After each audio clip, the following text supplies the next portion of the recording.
Okay, I think everything should be balanced now. Go for it. All right, cool. My name's Reese. I am running everything down in Ohio. Our house is pretty packed. We've been doing a lot of stuff. We've been working way back since January. Blair was out here in Ohio with us. I'll True. get He into was more out of in that. Cincinnati also, just to give the state there so that folks know. Yeah, yeah, we are down in Cincinnati right now, and I'll talk a little bit more about that later. But Blair, if you want to take it over. Yeah, sure. So I'm Blair. I'm the state director for North Carolina. We're set up in Winston-Salem right now. You might know it as the place where African Americans were surgically targeted with voter ID laws. We're doing a lot of change out here. We're doing some good stuff. I'm excited to be here, y'all. Yeah. So The a lot of quick, our just as a quick reference, because now all of my audience are 15-year-olds, okay? Because we've been picking up election season stuff.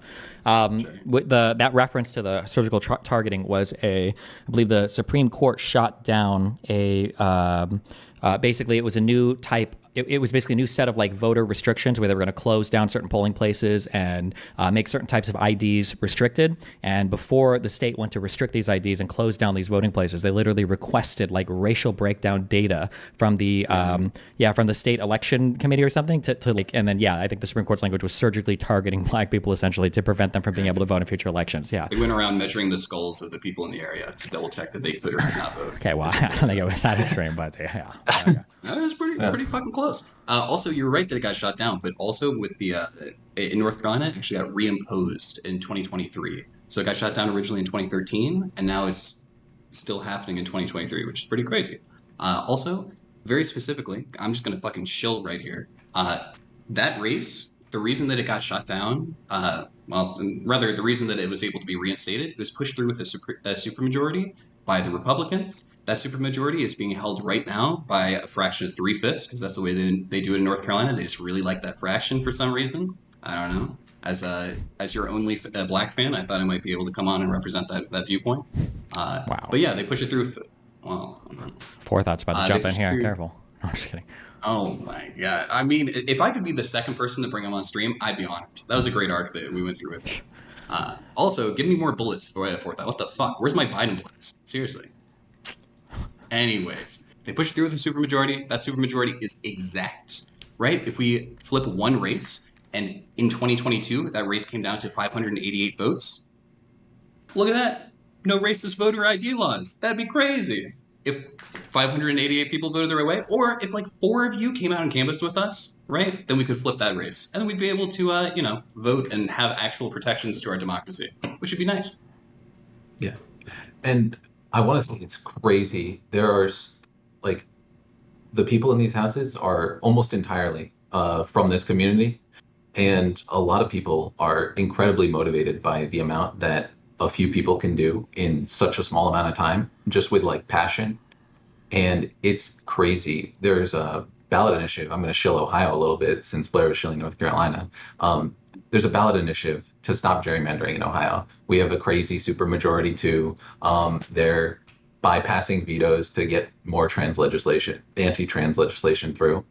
And there's a ballot initiative for stopping gerrymandering.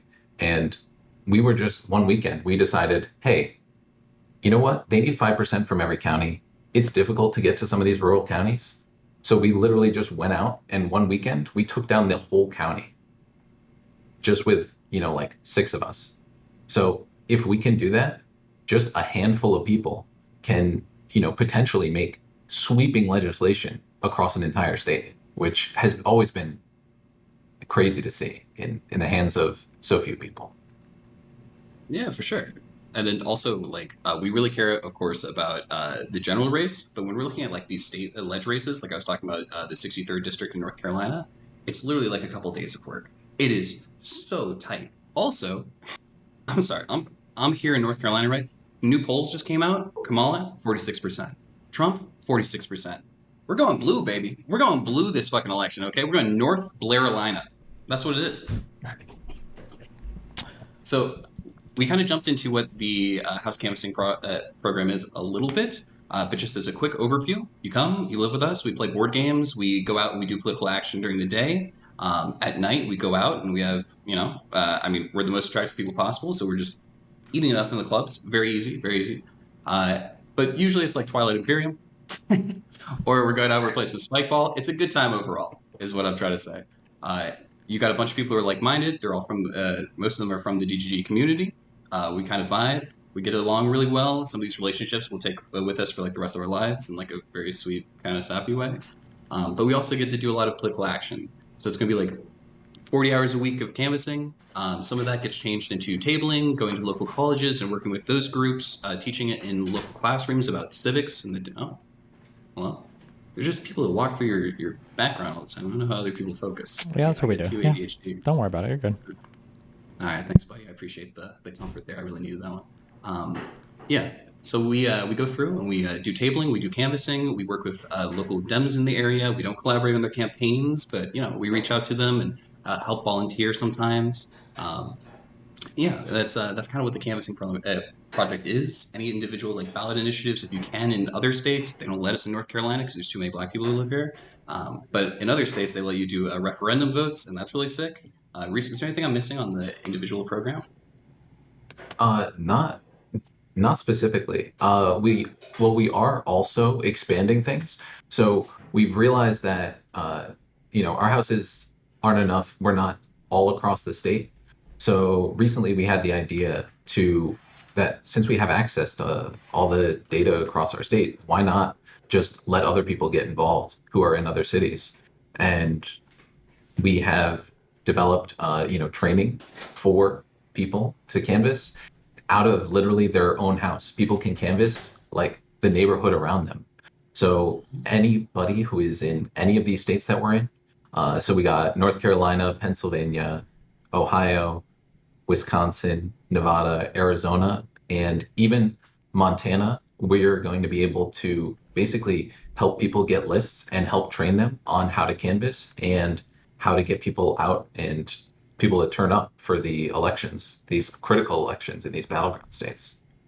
So we're really excited about that. Yeah. Also, I mean, we kind of talked about the program a little bit. Wonderful, excellent, best program you could possibly have. We're out here making change. We're changing North Carolina to be blue forever. Ohio, maybe we'll have Ohio in the running because Reese is such a good guy. However, we do kind of want to chat a little bit. There hasn't been a ton of transparency between like the canvassers on the ground and like on stream stuff. So we just kind of wanted to run through a couple of those things. We're trying to have like y'all be able to have a view into the canvassing house, what we're doing, because we want you to come out and do it with us. Also, just to build up some trust and like make sure we're all best friends and all that. All right. So I guess just jumping into that. You know what? Actually, before we do that, I want to engage you a little bit here, Stephen. Okay. You got maybe the most powerful political mechanism in the world right now. Okay. Okay. Why do you think it works so well? What do you think we're doing with it? When you say it, are you referring to my community, PV, the houses, or what specifically? So specifically, I'm talking about the idea of being able to pull from your audience, because your audience is crazy politically engaged, especially to most people their age. When we're going out here and we're talking to people, it's all like old white women. And they're wonderful and they're great, but they're also 60 years old, and young people are just better than old people.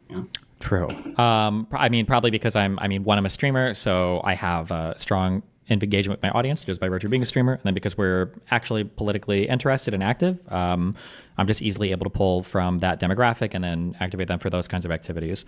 I think there's a lot of kind of like pop politics that goes on the internet, and it's harder to activate those audiences because they probably feel a little bit more disillusioned or doomered, because generally those people just believe that nothing can change or you can't do anything with the system or voting or all that doesn't matter. So it's probably harder to activate those audiences, would be my guess. Yeah, for sure. And to glaze you a little bit, that's definitely true of the DGGers that we pulled out of your audience. These are people that like used to do politics as just like a little bit of a hobby, and you've kind of turned them into people who want to go out there and touch grass and make change. And I'm going to stop really complimenting. I mean, why do you feel your audience is more susceptible to like general calls to action? I feel like this isn't exclusive to politics, right? Like if you go to like way back in like Twitch plays Pokemon or our place and stuff like that, you've always had a massive pull with your audience. Is there anything in particular that you feel is like developed that? Streamers are always going to have a bigger audience engagement than other types of content or subscribers just because of the amount of hours they spend a day and how two-way the interaction is.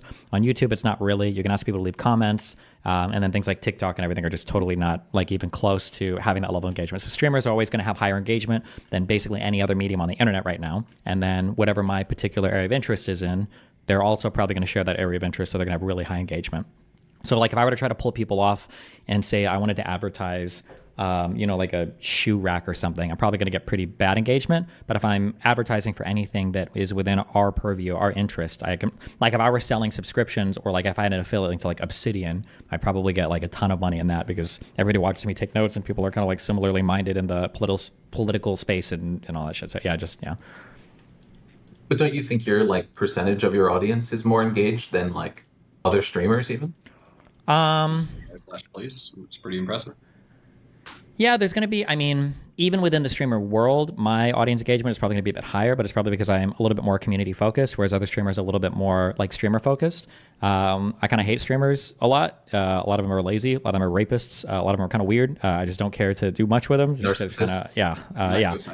So I don't, I don't know. I'm not huge on the like, oh, I got to go talk to other streamers, but it feels like for a lot of other people, they turn their stream off and they just want to go and like talk with or chill with or build connections or clout with like other streamers. And I haven't usually been as invested in that. So because I make the greater investment in my community, because I like my community, and a lot of my friends and people that I chat with come from my community, I probably have a bit of a closer connection to them as well. Yeah. That's great. Yeah. I mean, that makes a lot of sense. And you can also see it like in how these like tight-knit friend groups happen out of your community. Mm-hmm. It's been pretty easy to set these up already in the houses, and some of the houses are kind of interweaved because of that. It's been pretty thick. Yeah. And being from your community, well, we didn't come here for just an easy conversation. We wanted to ask some of the hard questions. What are some of the things that people have against PV? What are some of like the questions that people have for us? Because we've been, some of us have been in the trenches on Reddit, trying to stand for us, who are, also people from your community, fighting to, do what's right out here. Well, fuck me. I don't know. What are the main criticisms of PV right now? I've been like buried. I went from Israel, Palestine to now January 6th shit. So I haven't been keeping track of the stuff. Do you have any hesitations? Your family, you said you didn't have any friends outside of streaming. You got to be plugged into your. I'm plugged into J6 right now. I'm not into Reddit people arguing with you guys. Let's see. Forethought, the other black guy in my community, says that he was upset that you guys tried to primary a Democrat with Jamal Bowman. Yeah, I've heard that a lot. So again, we are not, at the top of the totem pole here, but I can tell you that like the event coordination, the idea was we get Kim and Bowman, right? Andy Kim, really great. Jamal Bowman, also a candidate, which I'm not going to specifically speak to my particular favoritism for. But that said, this was the perfect event to have multiple communities operate, right? Mm-hmm. Being able to have a community that's less lefty, going for Kim, and then communities that are more lefty go for Bowman, right? Kim's lawsuit caused him to get basically the free nominee. We can talk a little bit about the line later, but abandoning other communities just because of that was not beneficial either optically or practically. And honestly, if I can bring any left-leaning community and do a primary with them, and that'll make their community more active in the general, I'm 100% doing it. Like if Hassan wanted to do an event in the primary and that would, inch his community towards more participation in the general, I'll take that shot 100 out of 100 times, So that's my thought on it. I realize that Bowman wasn't the favorite of, a lot of people. Mm-hmm. But that said, I'm really happy to get people more politically engaged, especially with their continuing support through the general, which, again, I feel like we can all agree is the most important. Yeah, for sure. To split the DGG Black vote here, I also am happy that the event transpired, just so we can get more buy-in from lefties. We're a mechanism to get people from online kind of just screaming into the void into doing real-world change. This was a way to do that, and we were able to pull lefties on board so they could help out with the general as well. And now we got a lot of really exciting lefty sentiment about the election, as I feel like we're all kind of feeling. around Kamala. Do you feel like you got? So I don't know. I didn't follow this drama as much. I shouldn't call it drama. I didn't follow these decisions as much. Do you feel like you got buy-in from lefties by doing these events? Like, do you think they're actually going to now come out and help, like, do general canvassing or canvassing for the more mainstream Democratic candidates?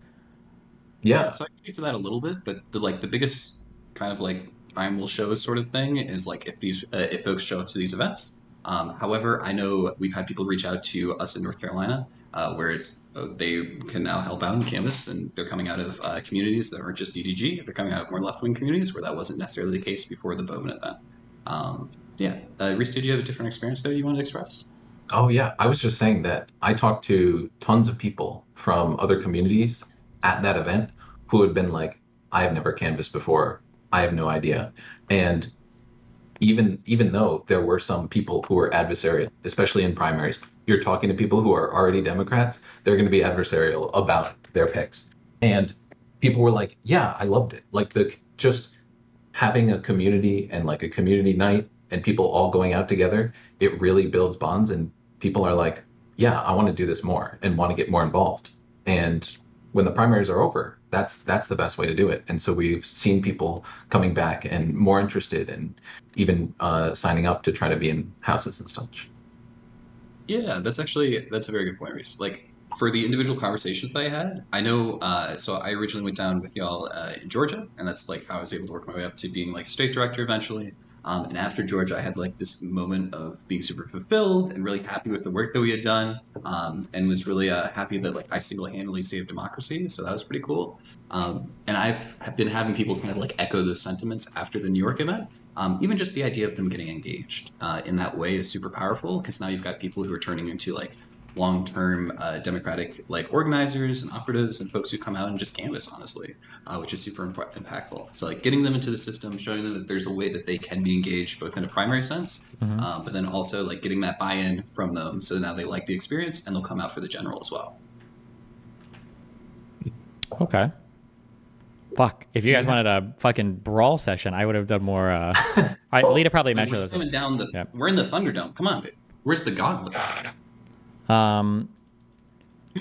Do you have so for the houses you're trying to sign people up, do you have like what is there a link real quick I can throw in chat? Yeah, I think Matt can actually throw in that link now that I think about it. I'm assuming you're here, Matt, and you can throw in that link, yeah? Yeah. I'm sending it to you now. Or Forethought, you can join if you want to wrestle. If we're gonna get to some good old fashioned like mud wrestling, we'll do that at the end so we can make sure we get all of our points out. We can advertise and like get people in and engaged in the event, and then afterwards I can beat Forethought's ass in a conversation. Damn. Yeah. Yeah. Though I've I don't fought know a lot of bees in like Ohio that already. Oh. How many houses are you guys planning to run up through to the general? So we should have. We are just too in sync. I'm sorry. Our team building is incredible. The synergy here at PV is like just too phenomenal. Apologies. We're having six different houses. Okay. And now Reese will list them all and not forget any, and all the state directors' names. That'll be great. Yeah, of course. We have Blair out there in North Carolina. We have Ryan doing God's work in Pennsylvania. We have the best house, my house in Ohio. Many people are saying this. We have Colin out in Wisconsin. We have a second Ryan, arguably the better Ryan since it's not Ryan from PA, out in Arizona. And then we have Bryce out in Nevada, who just shook Kamala's hand the other day. Or Kamala, sorry, hand the other day. So pretty crazy stuff. Pretty cool. He's actually a God networker. So it's been pretty sweet. Yeah. Did you have a specific reason you wanted to know where all the houses were? Are you planning on coming All out? people want to sign Doing up. some canvassing with everyone? I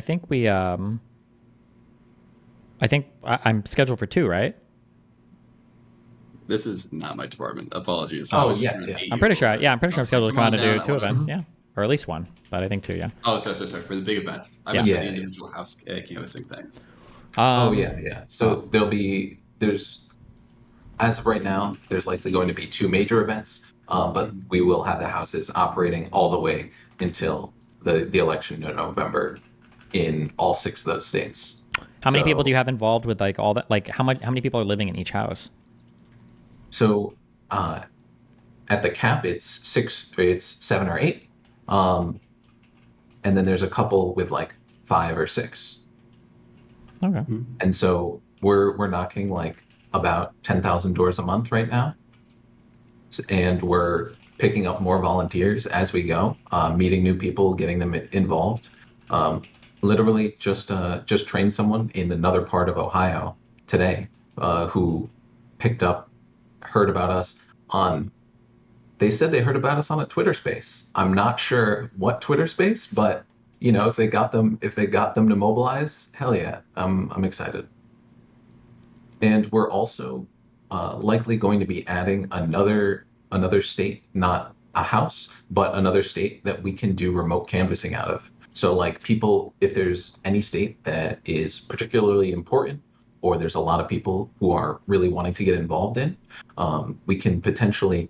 Our goal is right now to set up these remote ops in another state, so we can literally have people canvass around their house, and not have to do the whole buy-in of coming to the big events. Even though the big events are great, on other weekends they can theoretically just go out around their house and knock doors and make change that way.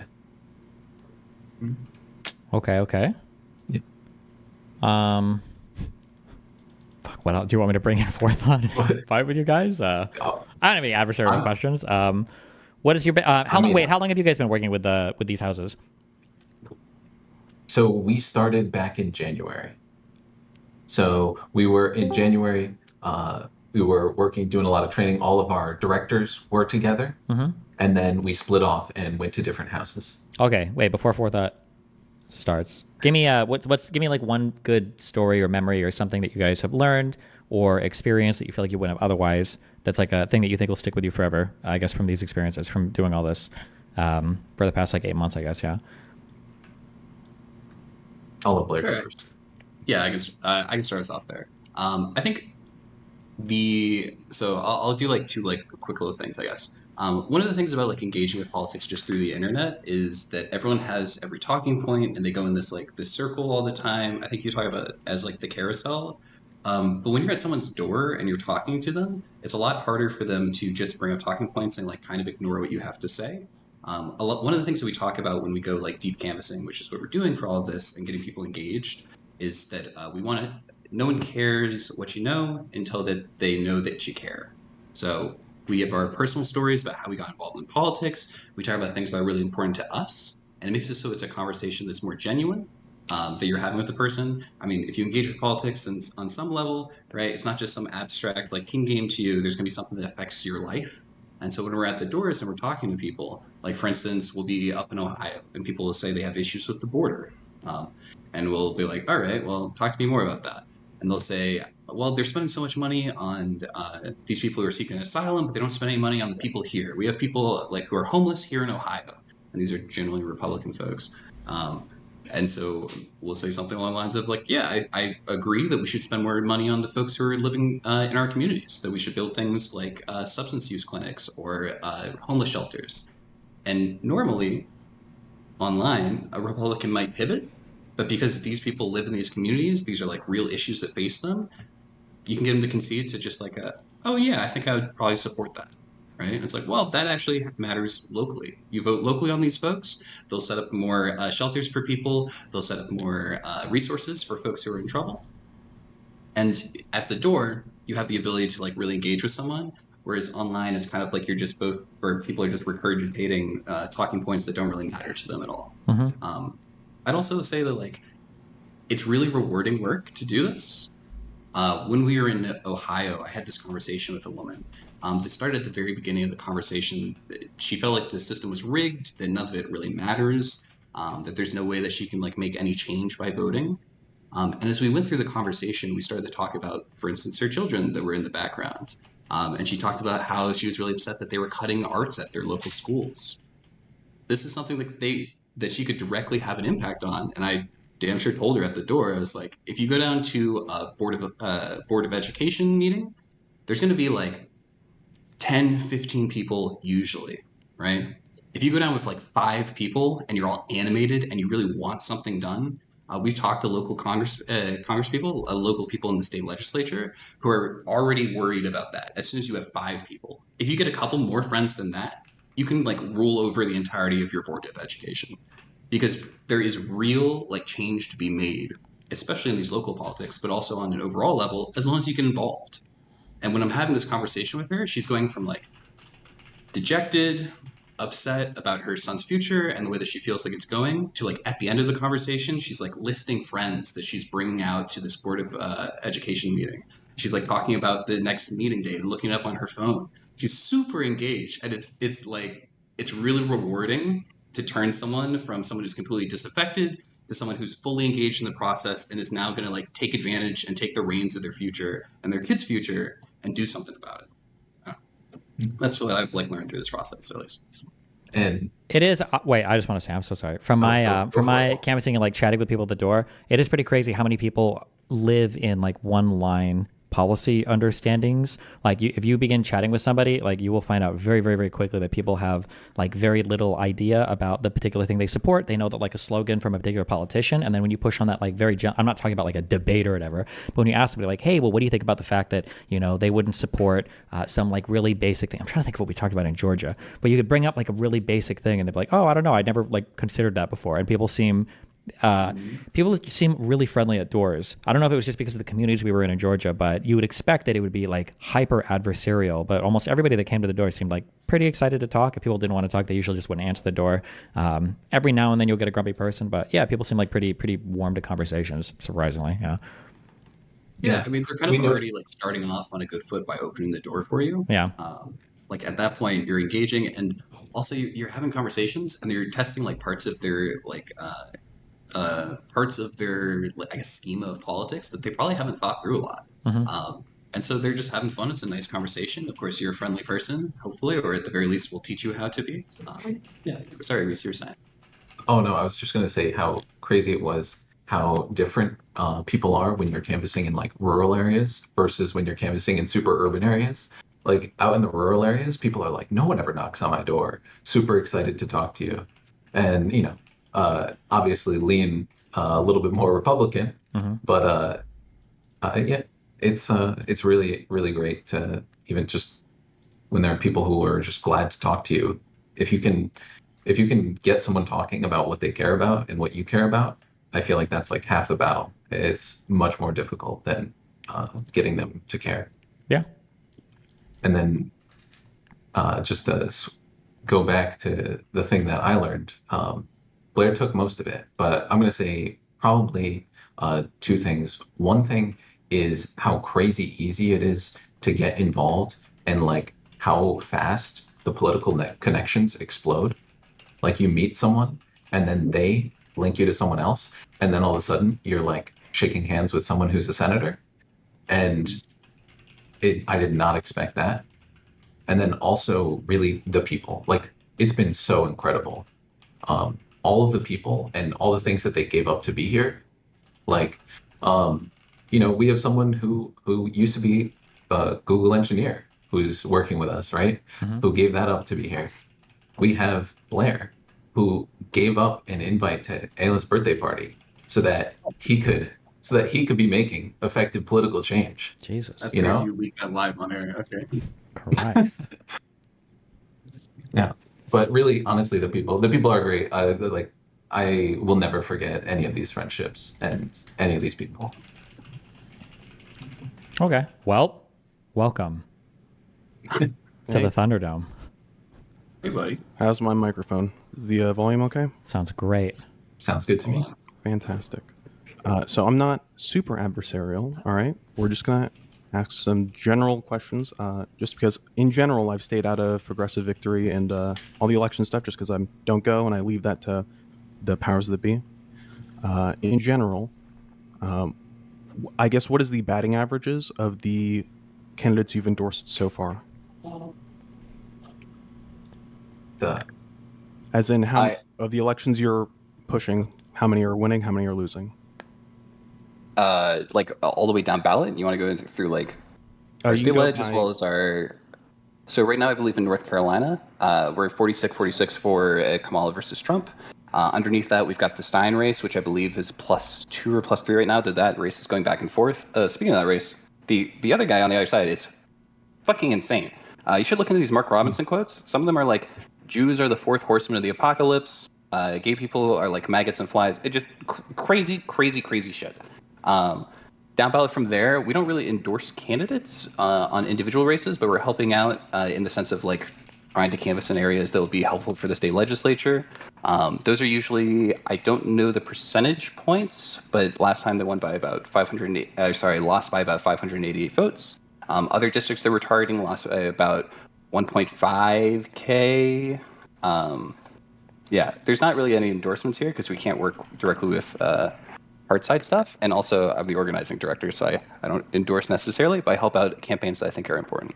Gotcha. Sorry, I'm just going to make a quick clarification. So there's a couple of different vehicles that PV operates in. So there's like actually a couple different technical groups for PV. So with the Bowman race, that was under a different program for related to PV than what the House Canvas program specifically does. So just as a clarification, so the work we do is not in support of any necessarily specific candidates. We engage people, but PV as a whole can do things through their different legal vehicles. Yeah.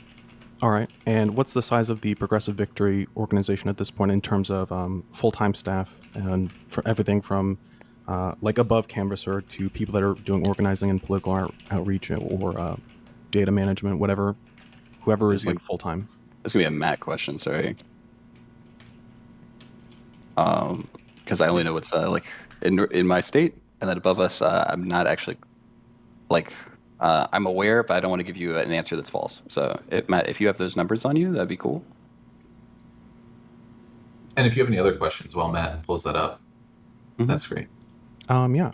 So in general, how do you determine in terms of where you allocate your time and resources by district? How do you guys determine that? So there's definitely a lot to this question. So first of all, important races. Blair has talked a lot about all of the different district races. I believe, Blair, there's 3 different ones that are right around you. Do you want to go over that real quick? There's 2 specific ones that we're looking at. One got a little affected by redistricting, which is going to be the 63rd district, and then the 98th is the one that we're targeting that's more outside of Charlotte. That's further away from us in Winston-Salem, but it's a really important race because it's really, really, really close. It's also something that's close by Charlotte, which is where we have a lot of people who are like PV volunteers, and also it's a big hub. So if you live in Charlotte and you want to start making some difference, please email me at blair@progress.win. That's BLAIR@progress.win. When we're choosing specific races, we're thinking of like, can we be politically effective here? Can we knock enough doors that it's going to have a big impact, or it's going to be within margins and it's going to be close? We're also specifically talking about like, can we build like enduring power here? So, for instance, in North Carolina, this is a place that is less well organized than some other states, which means that we're going to be getting more effective like organizing per knock, right? There's going to be less people that are knocking on those doors. There's going to be less people that are organizing volunteer webs. This is like how Georgia was flipped by Stacey Abrams before she did her governor's race, so don't worry about that. But like when she was just building up power, you go around to local orgs, you make local volunteer groups, and you start building up that way. In North Carolina, we can kind of do that. In the Winston-Salem area, it's not well organized right now, so we're trying to help out with that, and we can do it more effectively in places where there isn't a lot of investment already. Yeah. All right. And then to add on to that, I will say that from like a more technical standpoint, when we were going ahead and picking out these houses, all of us were going in, investigating all these races. Again, it's the races at the time of the creation of the houses. So we were looking at all the races. We were looking at the most effective areas. We have to have something that's dense because we're knocking 80,000 plus doors from this area. We can't be like driving an hour just to knock some doors every single day. So we had to consider that, as well as cost of like living, housing, and the ability to knock those doors. Like, there's some cities where it's just everything skyscrapers, you can't get into the buildings, right? So there's a handful of those things that we had to incorporate, but primarily like swing states, swing races, important things. We were targeting the most effective political change and putting our houses in the areas where we felt we could do that. Gotcha. And in terms of organizing, is this incorporated with the Democratic Party or any of their downstream of any of their direct assistance in terms of organizing or fundraising or anything? No. Nope. Gotcha. And what are your projections in terms of turnout for this election in terms of just like how many volunteers you're expecting as a percentage or rough percentage, like a rough guess? Sorry, how many? What do you mean percentage of volunteers we're like- expecting? Compared to the last general election, how many new volunteers are you expecting this time? I mean, we have a crazy amount more volunteers than last time, but we didn't really, like, we weren't on the ground canvassing for that. So I don't know how I can give you something that means a lot here, I suppose. All right, that's fine. Are you talking about for the major events or for the house events, or like our canvassing just day to day? I would say, like, compared to Georgia, like, that's what I'd say that would be a benchmark because these are just high profile races. Yeah. Well, it's actually crazy. Even from like the Ohio event, like 60% of those people, it was their first time ever coming to an event. So it's really hard to say, and I feel like it really depends on the amount that people are aware and the hype around the election. So I feel like right now, if we were to have an event, I feel like it would go even bigger than all of the ones in the past. Mhm. I don't have a specific percentage or estimate for you. Gotcha. Yeah, and also to like, just to say, the Ohio event was incredible, y'all. Like, I'm saying this directly to the community. Y'all showed up in huge numbers, and it was incredibly impressive. Like, when we talked to even local politicians afterwards, there were people on their staff that maybe hadn't taken us as seriously or like didn't get their people to go there that were getting really big heat because of how well we performed there. And that's something that we can keep doing moving forward. And I'm going to say, you know what? I'm going to make a prediction, and it's going to be based on absolutely nothing but like a gut feeling. Before, we weren't even that close to election time. Destiny, right now you've been going hard into the election coverage and stuff, going full politics. Really appreciate it. Thank you so much. Happy to be able to watch stream and enjoy it a lot now. And through doing that, we're going to have a much bigger turnout. I'm going to say right now, we're going to get 1 million people. We're going to get 1 million people. We're going to win the whole election. It's going to be a 50 state landslide. But maybe more accurately, I would say at the Wisconsin event, we're probably going to come in. I'm going to say 600. How do you feel about that, Reese? Based on absolutely nothing, how do you feel Jesus. about that? Who are you I mean, asking? we're going to try. I got faith. All right. And as an organization, when it comes to building out just, I guess, more mind share, it seems like a lot of this is just talking, hanging out with streamers, looking at the YouTube channel and the Twitch channel. There's not, I don't know what's going on in terms of building any sort like independent presence so that you can maintain a political machine, regardless of whether or not streamers are involved. I think that's actually a really good criticism about the way that we've presented, or like given transparency into the org. I think you're referencing like streams that we've done in the past and videos that have been put out. Yeah, I'm just looking around now at the website. I'm looking at the PV Archive YouTube channel, the Twitch channel. Do you guys have a Twitter? Yes. I think it's Progressive Vic, VIC. A lot of that is, so we're an org that has both the organizing side and then we have the media side. So the media side is trying to enact change by pushing out content that makes people want to vote for Kamala or care about progressive values more, getting clips to go viral, all that. Admittedly, that's not my side, so I don't know as much about it. And then on the other side is the organizing side, which is the side that me and Reese represent. This is going to be, when you say like creating a machine that has enduring power, that's where we're going out and we're activating voters. So we're turning them into long-term Democratic voters. And we're also collecting like volunteer webs, creating people who are going to be there past when we're gone in November so that they can maintain that political power in these communities. Of course, we can't pass that off to the Democratic Party in the area, but through our volunteers, we can create leaders who are then going to be able to continue to affect elections after us. Does that answer what you were looking for there, boss? Roughly. Yeah, and just to touch on one of the other points, I wish that there was more interaction with like our canvassing ops and seeing more interaction with people on the ground. But it makes for much worse content. And also kind of worse canvassing Yeah. if there's a camera involved. Yeah. You know how many people have said no to, can we record this? It is really hard. I think when I did it, I don't know if there might have been one person that agreed to be on camera in like the 100 doors that I ended up knocking the last time I was out. Yeah, How'd that didn't you get better luck with like that random lady who like came up to you on the street and started debating you? Yeah, but she was looking for a fight. That was different. Yeah. Yeah. Interesting. So we got to be looking like people who people want to pick a fight with, and then we can monetize that. Maybe, yeah.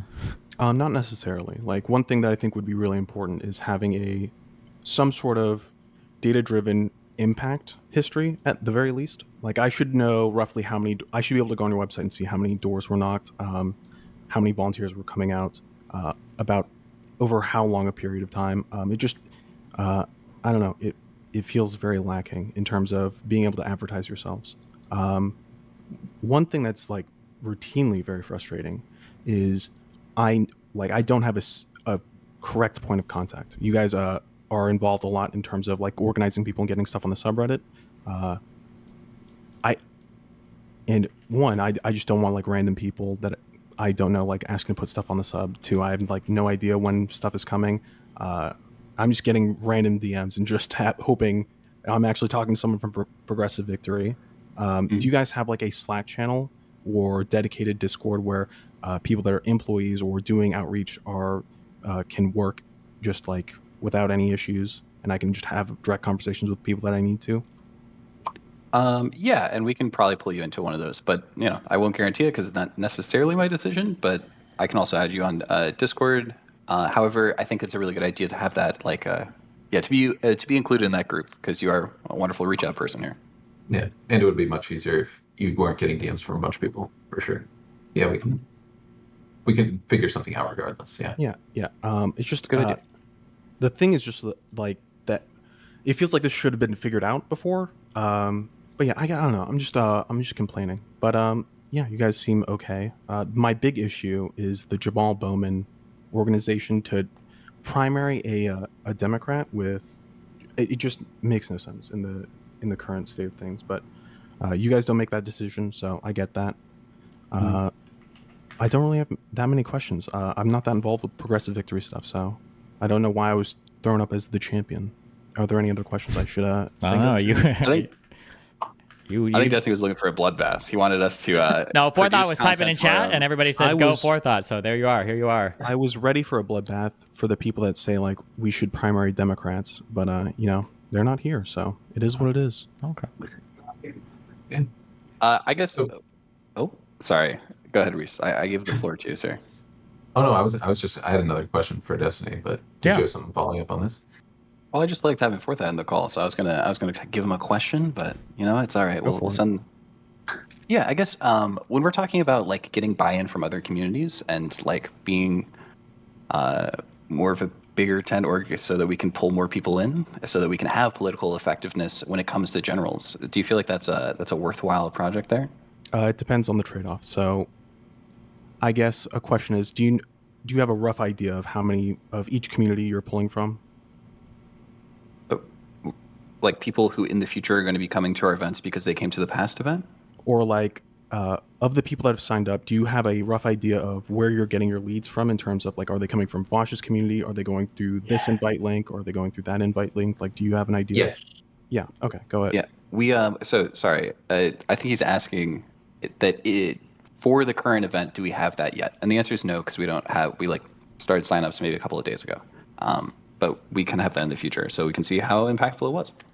I mean, like in terms of historical data, do you know like for Jamal Bowman's campaign, do you have like some sort of data that says we got so many more communities, so many more volunteers from left communities that we didn't get before, and that like was a worthwhile mission? I don't have that specific data right now on me, but I can say that it was 60% of the people were new people, and most of them were pulled from lefty communities, or at the very least, they were supporting Bowman. So at the very least, 60% of the people that we got in New York. Yeah. Yeah. And I think 60% is the average. So I believe for the Bowman event, it was even higher, which is Oh. crazy. But yeah. Okay, So gotcha. we're pulling people into the network. We'll see them at the next event. We're a great time in person, so I'm sure they'll come back at the very least just for us. All right. Well, all right. There's no numbers I can go over, so I guess it is what it is. Yeah, we got nothing else. So we'll All see you right. at the next event then. All right. Unlikely, but you know what? What the keep fuck? What do you advocating mean for you. unlikely? That's fucked up. Where's the Listen. solidarity? I just don't like leaving my house. Okay, I'm a redditor. All right. All right. Hey, all right. if you I'm want going for thought. if you want to canvas around your house, That's true. Or a phone bank. No. All right. I Well, hate we appreciate the democracy. conversation. Honestly, it was very civil. I'm sorry that this wasn't an amazing August clip that we could throw out there, but maybe next time. It is what it is. All right. Take care. See you, buddy. and what are your ideas for like DGG and their political engagement after November? Do you have any ideas or any like long-term goals in the political space? Right now, I have no clue. We're going to see what the country looks like after the election, and then we're going to see what the country looks like after the inauguration. So, who knows? So like we're not going to start a paramilitary in case Trump takes over the country and it becomes a dictator. I'm just going to say, who knows? Who the fuck knows what's going to happen? That's good. If That's good. I was the baiting you. well, I mean, if the Republicans win, who knows what Trump wants to do immediately? And then if the Democrats win, who knows what Trump's response is going to be? It's hard to say. Maybe, yeah, I don't. Nobody knows. Nobody has any idea. And then afterwards, what's the Republican Party going to do after the election? Like, I don't think anybody has a solid answer, or I don't think there's a solid answer on knowing whether or not Trump is going to run again. Like, let's say he loses. Will he run again in 2028? I have no idea. I don't know if anybody else knows. So yeah, who knows? Yeah, it's a pretty strange situation for sure. Where we're not sure if, because I agree, I could totally see him running again and losing for a third time and saying that he won every single time. And then, I kind of feel like if he loses again, some of the Republicans will finally like get somewhat of a spine and actually try to push him out more. I don't feel that way. We'll see. Yeah. What other big streamers are you guys trying hard? Are you angling towards to try to get their communities involved? I don't know if we can leak that. Like, Okay. Are you allowed to say? I'm not Are there sure. any other? It seems like obviously there's a lot of contention between the different communities. Are there any communities that you've successfully integrated yet that you're able to talk about, or? I mean, honestly, we pulled in a decent amount of Voshites for like the New York event, and the community there was, I mean, they were good people. They got out there, they canvassed. We were really appreciative of it. Outside of that, I don't know. I can't drop any secret sauce here. Okay, if you come out to the event, I'll tell you in person. Okay, and not you specifically. Everyone else who's watching in the chat. Gary, who's at home and he's deciding whether or not to come. I'll tell you. Yeah, it's really a lot more media side. They're the ones that are interacting, but I'm definitely like, I'll like be like, hey, please reach out to this person.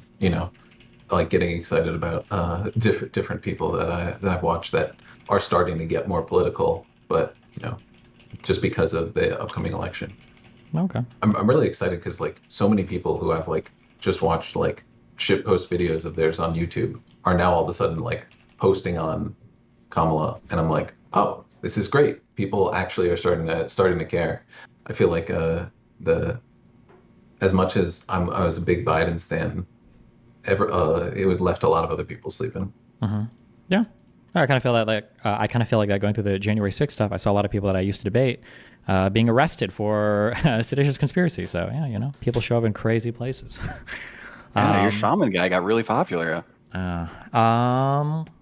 What else? Is there anything else you guys want to go over or cover, or? I just want to make sure that we're stressing, like, Wisconsin's going to be a great event. Come out. It's always a good time. I mean, do you generally have fun at these events, even when I'm beating you in beer pong? Oh my it's God, were directed at you you, one of buddy. those? I know. That Hold was on. me, I just motherfucker. connected. Hold I'm on. You sorry, weren't you're even. Wait. seeing your Wait. nightmares now. Hold on. Like, No. it's playing. You weren't even the I'm good there. player. It was the other guy that was carrying the fuck out of you. That's not even close How many to true, shots buddy. did you even make? Like 2? At the I end, don't even we know had if to you just did. space it out. We were like throwing it off your forehead and shit because you just not couldn't even make a single cup. close. I'm going to be at honest. one point, Kyla might have made 8 shots in a row before you made a single one. Listen, okay? Your being partnered with that guy was the strongest evidence I've ever seen for a DEI hire in my entire life, okay? Your performance was abysmal, okay? Me and Kyla would have won if it was a fair game, but you had a ringer who was like a professional Korean, okay, 14-year-old beer pong Olympian, all right? It didn't count. I trained okay? him since he was 14 years old. It's true. Yeah. It was like, me and your mom, we went from, normally we were just chilling in bed or whatever the fuck, and we went back to Cuba. We pulled out someone who we thought would be a great fit, brought him back, and we destroyed you in beer pong. It was easy. Okay, well, listen, we'll rematch the next one. Maybe we'll record it and stream it. Me and Kyla will be practicing, and yeah. Do you? Okay, buddy. Okay, well, anything else for you guys? I can't run it. Good. Yeah. There was a thing. Just the big things are come out and canvas with us. We got local events that are set up in all of your communities. Look into the mobilize links. Look into coming out and enjoying one of the houses. It's a great time. You're also doing like real effective work. Like if you go out there and you knock on one door, you'll be doing more political efficacy than literally anyone you talk to on the internet. Especially Forethought. Just to True. make that clear. Absolutely. No, I true. love Forethought. Me and him are brothers now. It's all good. Oh, by the way, we have someone with the logs, and he says he has the video. He says there's a 35-minute game of beer pong, world's longest. We're gonna submit it to the Guinness Book of World Records. Okay, well, we I don't need need to to. watch I that. didn't sign a release for that, so I'm gonna have to go over that footage first to see what can be released there. Okay. You're gonna chop it up so it makes it look like you actually made a shot. I just want to make sure that people are seeing what actually happened. So. Okay, just like a Project Veritas video. I got you. All right. Okay. Well, hey, Cool. thanks a lot for dropping by. Good luck, and yeah, be careful. Have a good one. Yeah. Thank you, buddy. See you, All buddy. Stay safe. See you, buddy. Be careful. Appreciate it. Yep. See you in Wisconsin. That's what he thinks. I'm working for the Republicans now. Just kidding. Okay. What else do I need? Okay. This debate seems like it's gonna be easy as fuck. Split the VOD for what? Okay, hold on.